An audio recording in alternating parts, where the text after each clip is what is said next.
नमस्ते विद्यार्थियों, online class की इस कड़ी में फिर से आपका स्वागत है। विद्यार्थियों, पिछले वीडियो तक हमने अध्ययन किया था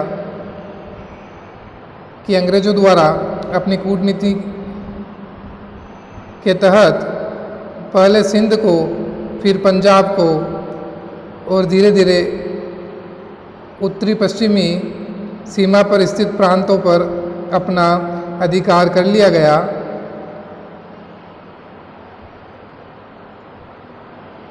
अब उसके सामने अपनी साम्राज्यवादी नीति के तहत उसकी नज़र में जो देश था वह था अफ़गानिस्तान, और अंग्रेज इस पर अपना कब्जा करना चाहते थे, जिसका सबसे प्रमुख कारण रूस से भारत की रक्षा करना था, क्योंकि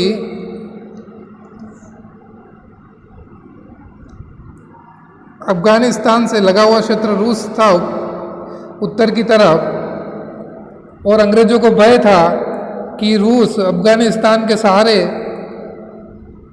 भारत, जो कि उस समय ब्रिटिश साम्राज्य के अधीन था, उस पर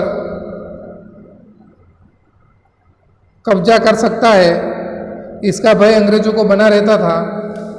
इस कारण अंग्रेजों ने अफ़गानिस्तान पर अपना नियंत्रण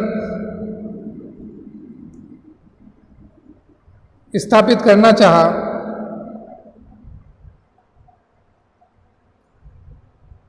जिसको हम आंग्ल अफ़गान संबंध के नाम से इतिहास में जानते हैं, और हम आज इसी के बारे में अध्ययन करेंगे। तो विद्यार्थियों, ब्रिटिश साम्राज्य की सुरक्षा तथा उत्तर पश्चिम की ओर एक वैज्ञानिक सीमा की समस्या ने अंग्रेजों को अफ़गानों से संबंध स्थापित करने या युद्ध करने पर बाध्य किया। यानी कि कहीं न कहीं अंग्रेजों पर मनोवैज्ञानिक दबाव था कि जो अफ़गानिस्तान जो रूस से लगा हुआ क्षेत्र था, तो अंग्रेजों को कहीं न कहीं डर था कि रूस अफ़गानिस्तान के सहारे भारत पर आक्रमण करने तथा अंग्रेजों को यह भय भी था कि रूस और फ्रांस दोनों मित्रता कर लेंगे और फिर रूस अफ़गानिस्तान के सहारे भारत पर आक्रमण करेगा, और उस समय भारत ब्रिटिश साम्राज्य के अधीन था। तो अंग्रेजों को कहीं न कहीं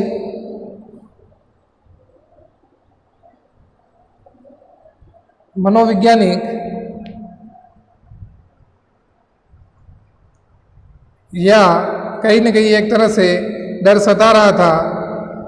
इस कारण से उसने अफ़गानिस्तान पर नियंत्रण स्थापित करने की योजना बनाई। तो देखते हैं आंग्ल अफ़गान संबंधों का पहला दौर। 1836 में ऑकलैंड को भारत का गवर्नर जनरल बनाया गया। यानी कि विलियम बेंटिंग था पहले आपके गवर्नर जनरल, उसके बाद ऑकलैंड आता है 1836 में, और 1837 में ऑकलैंड ने कैप्टन अलेक्जेंडर बर्न्स को काबुल की व्यापारिक यात्रा पर भेजा। वास्तव में अलेक्जेंडर बर्न्स को काबुल की राजनीतिक परिस्थितियों का आकलन करने के लिए काबुल भेजा गया था। काबुल के अमीर दोस्त मोहम्मद ने अंग्रेजों से प्रार्थना की कि उसे महाराज रंजीत सिंह से पेशावर वापस दिला दे। ऑकलैंड ने दोस्त मोहम्मद की इस प्रार्थना को स्वीकार नहीं किया तथा दोस्त मोहम्मद ने निराश होकर रूस से सहायता प्राप्त की।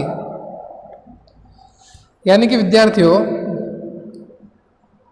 उस समय अफ़गानिस्तान का क्षेत्र था काबुल। अभी भी अफ़गानिस्तान की राजधानी जो है वह आपके काबुल है। तो अफ़गानिस्तान पर जो उस समय शासक करते थे उनको अमीर कहा जाता था, और उस समय जो उनका राजा या अमीर था वो मोहम्मद था, तो अंग्रेज़ों ने अपनी कूटनीति के तहत बर्न्स को मोहम्मद से मिलने भेजा।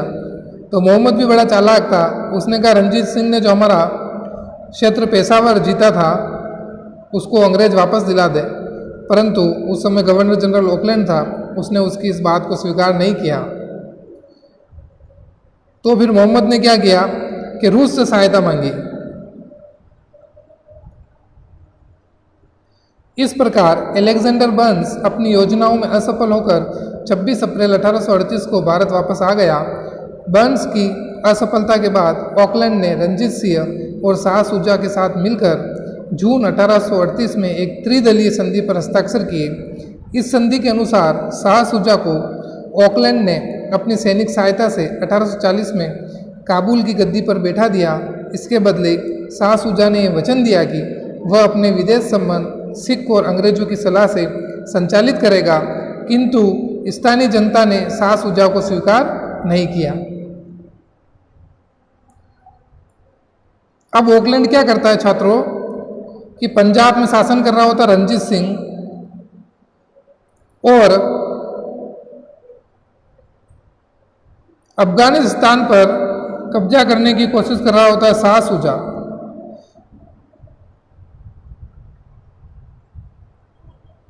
यह अफगानिस्तान का राजा बनने का जो ख्वाब देख रहा था वह शाह शुजा देख रहा था। तो ऑकलैंड बड़ा चालाक था, इसने रणजीत सिंह और शाह शुजा के साथ मिलकर एक संधि की और इस संधि के अनुसार इसने शाह शुजा को काबुल की गद्दी पर बिठा दिया। यानी कि शाह शुजा अब अफगानिस्तान का अमीर बन गया, क्योंकि वहाँ के राजा को अमीर कहते थे। परंतु आगे चलकर क्या होता है कि वहाँ की जनता विद्रोह कर देगी, क्योंकि उसने शाह शुजा को वहाँ स्वीकार नहीं किया था।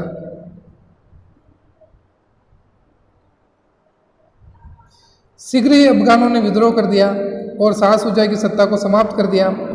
फरवरी 1842 तक समस्त अंग्रेजी सेना अफगानिस्तान से वापस आ गई। आंग्ल अफगान, अब देखिए जब जनता ने वहाँ विद्रोह कर दिया तो अंग्रेजी सेना को फरवरी 1842 में अफगानिस्तान से वापस लौटना पड़ा। तो यहाँ पर आपके आंग्ल अफगान संबंधों का पहला दौर समाप्त हो गया था। अब हम देखते हैं आंग्ल अफगान संबंधों का दूसरा दौर। आंग्ल अफगान संबंधों का दूसरा दौर।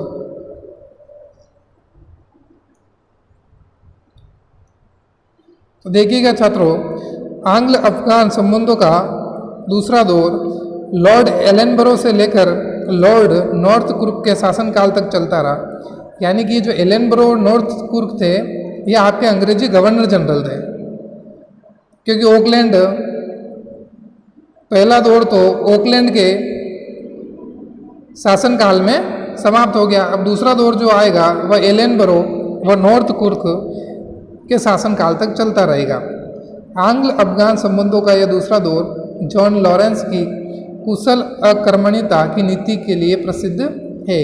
जॉन लॉरेंस अफगान मामलों के प्रति उदासीन और रूस की मध्य एशियाई आकांक्षाओं से भली भांति परिचित था, किंतु वह अफगानिस्तान के आंतरिक मामलों में हस्तक्षेप नहीं करना चाहता था। उसको ये विश्वास था कि अफगानिस्तान पर पहला आक्रमणकारी चाहे वह अंग्रेज हो या रूसी शत्रु समझा जाएगा तथा दूसरा मित्र। अतः उसने ये नीति निर्धारित की कि सीमाओं पर सेना तैयार रखें ताकि किसी भी परिस्थिति से निपटा जा सके। तो विद्यार्थियों, यहाँ पर अंग्रेज अधिकारी जॉन लॉरेंस होता है, वह बड़ा ही कुशल राजनीतिज्ञ था। उसका मानना था कि अफगानिस्तान पर चाहे पहले रूस आक्रमण करे या भारत, जो भी पहले आक्रमण करेगा वह उसका शत्रु माना जाएगा और दूसरा दोस्त माना जाएगा। तो उसने क्या किया कि सीमा पर सेना तैनात रखी और तटस्थ बना रहा कि जब स्थिति ऐसी आएगी तो यहाँ से हम हमला करेंगे।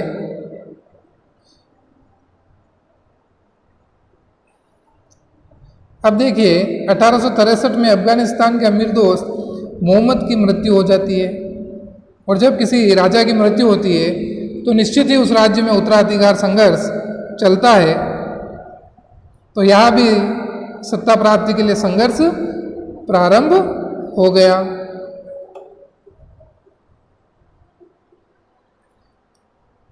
अठारह तक दोस्त मोहम्मद का पुत्र शेर अली पूर्ण रूप से सत्ता प्राप्त करने में सफल हो गया।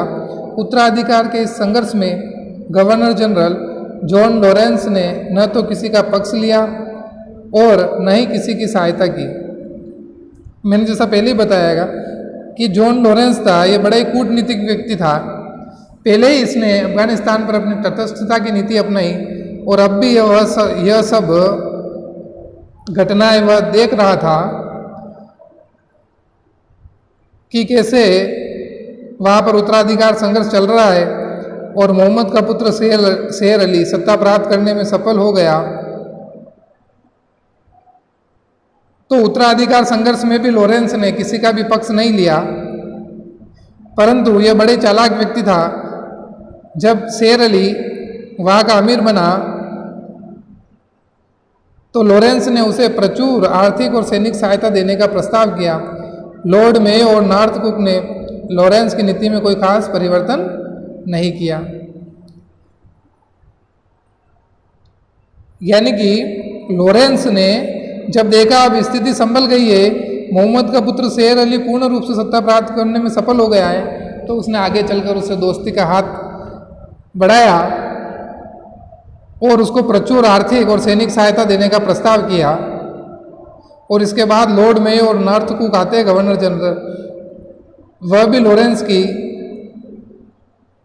नीति ही अपनाते हैं, उसमें कोई खास परिवर्तन नहीं करते हैं। तो यहाँ पर आंग्ल अफगान संबंधों का दूसरा दौर समाप्त हो जाता है। अब देखिए आंग्ल अफगान संबंधों का तीसरा दौर। आंग्ल अफगान संबंधों का तीसरा दौर लॉर्ड लिटन के शासनकाल से प्रारंभ होता है। लॉर्ड लिटन 1876 में भारत का गवर्नर जनरल बनकर आया। उसने अफगानिस्तान के अमीर शेर अली को संधि पर हस्ताक्षर करने के लिए बाध्य किया। अब देखिए नया गवर्नर जनरल आ रहा है लॉर्ड लिटन 1876 के अंदर, और उसने जो मोहम्मद का पुत्र था अमीर शेर अली, वहाँ का शासक अफगानिस्तान का, उसको एक संधि पर हस्ताक्षर करने के लिए बाध्य किया। उस संधि की जो शर्तें थी उसमें यह कहा गया कि अमीर एक नियमित सहायता राशि अंग्रेजों को प्रदान करें, अमीर रूस के विरुद्ध संरक्षण प्रदान करें, शेर अली के छोटे पुत्र अब्दुल-लाजा को शेर अली का उत्तराधिकारी स्वीकार किया जाए, काबुल में एक ब्रिटिश रेजिडेंट रखना स्वीकार किया जाए। परंतु शेर अली क्या करता है, इस संधि पर हस्ताक्षर करने से मना कर देता है, क्योंकि उसको कहीं न कहीं संधि अपमानजनक संधि लग रही थी शेर अली को। और उसने सोचा कि मैं अगर अंग्रेजों से संधि करूंगा तो नाराज रूस हो जाएगा और रूस अफगानिस्तान पर आक्रमण कर देगा।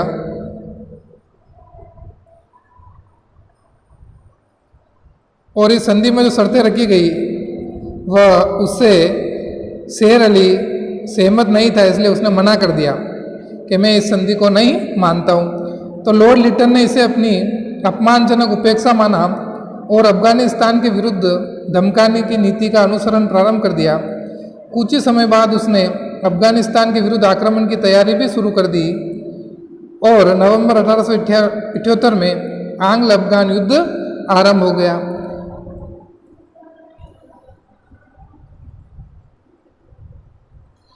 शीघ्र ही अंग्रेजी सेना ने अफगान प्रतिरोध को समाप्त कर दिया। शेर अली भागकर रूसी तुर्किस्तान पहुंच गया। 21 फरवरी 1879 को उसकी मृत्यु हो गई।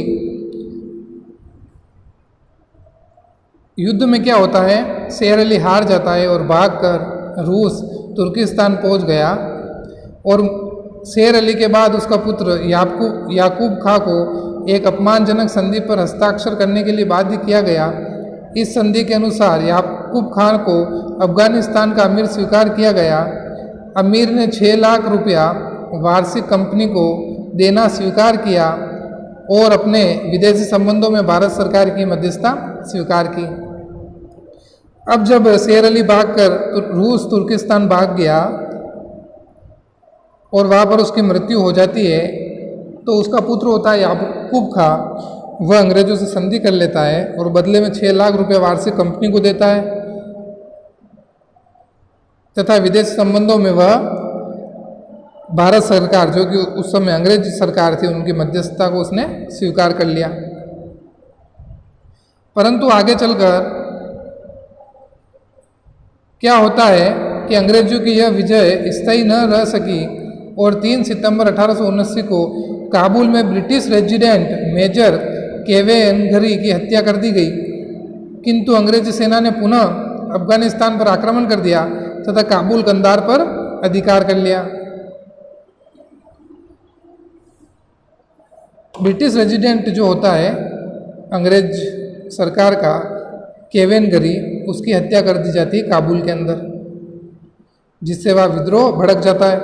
परंतु शीघ्र ही अंग्रेजी सेना विद्रोह को दबाने में कामयाब रही और काबुल कंधार पर अधिकार कर लिया।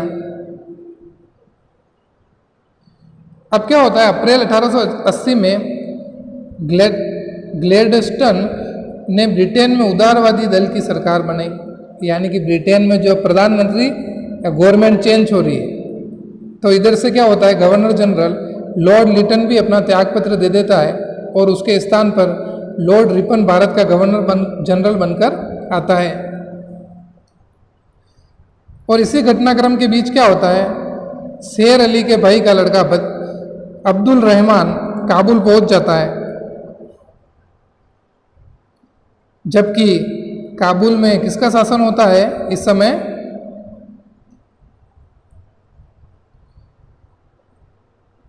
शेर खां का जो पुत्र था याकूब खां।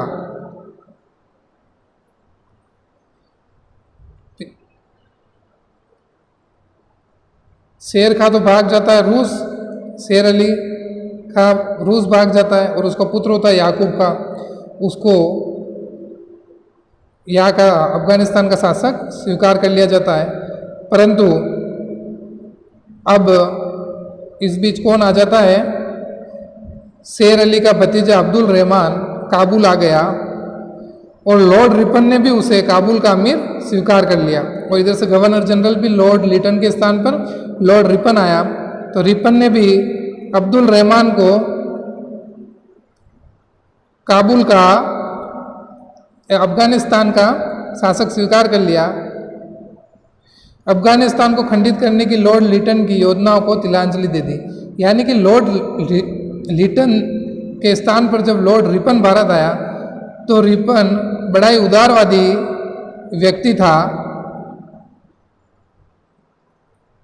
और इसने जो लॉर्ड लिटन की जो साम्राज्यवादी नीति थी अफगानिस्तान को खंडित करने की, एक तरह से उस योजना को पूरी तरह से समाप्त कर दिया और अफगानिस्तान के विरुद्ध उदारवादी नीति अपनाई लॉर्ड रिपन ने।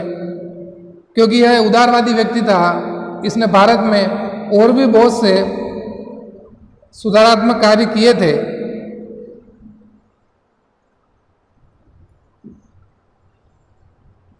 इसलिए वर्तमान में भी लॉर्ड रिपन को भारत के अंदर सुधारात्मक कार्यों के रूप में जाना जाता है। बड़ा ही अच्छा गवर्नर जनरल था, इसलिए इसने अफगानिस्तान के प्रति अपनी तटस्थ नीति को बनाए रखा।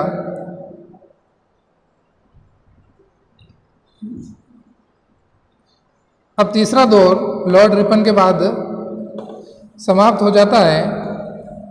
अब देखिए आंग्ल अफगान संबंधों का चौथा दौर। रूस भी एक साम्राज्यवादी देश था, वह भी अपने साम्राज्य विस्तार की नीति के तहत अपने पड़ोसी देशों के क्षेत्रों पर अधिकार करता था और इसी के तहत 1889 में रूस ने पर्व, जो कि अफगानिस्तान का एक क्षेत्र है, उस पर अधिकार कर लिया तथा 1885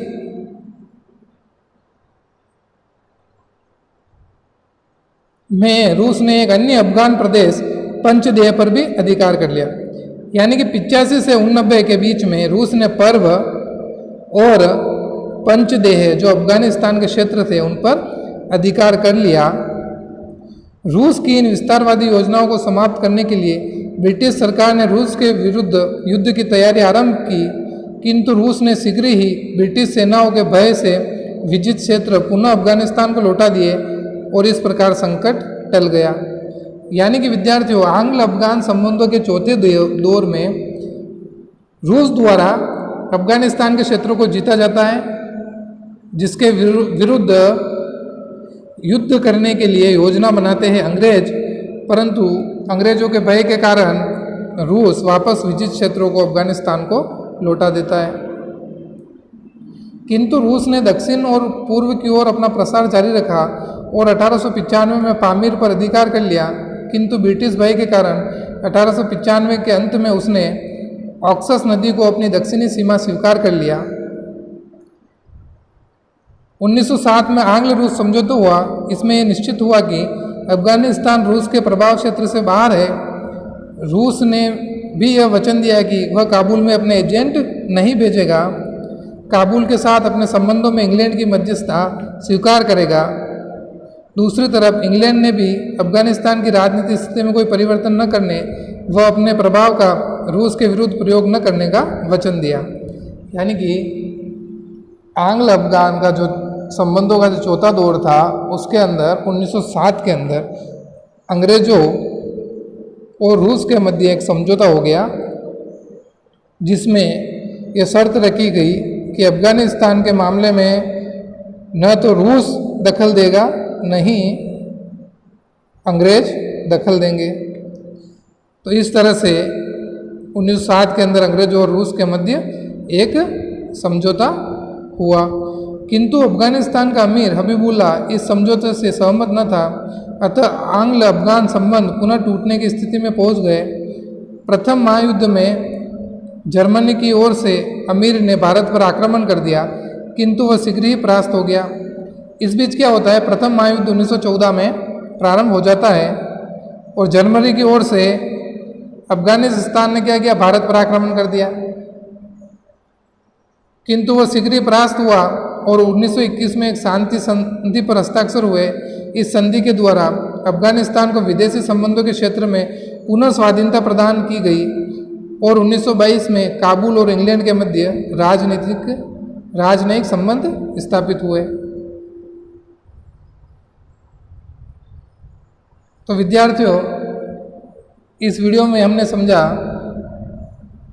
कि कैसे अंग्रेज और अफगानिस्तान के मध्य संबंधों का दौर चला, परंतु रूस के प्रभाव के कारण अंग्रेज भी पूर्ण रूप से अफगानिस्तान को अपने साम्राज्य में नहीं मिला पाए और आखिरकार अंत में अफगानिस्तान को फिर से स्वाधीनता प्रदान की गई।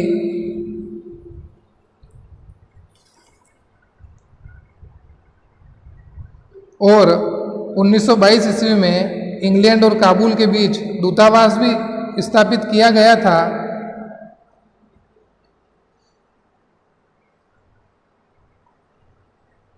और अफगानिस्तान ने भी अंग्रेजों के समक्ष 1922 के बाद फिर कभी कोई समस्या पैदा नहीं की। इस तरह से आंग्ल अफगान संबंधों का दौर चला, जिसका हमने अध्ययन किया। तो विद्यार्थियों, यहाँ तक आपको समझ में आ गया होगा। अगले वीडियो में एक नए टॉपिक के साथ मिलते हैं। धन्यवाद।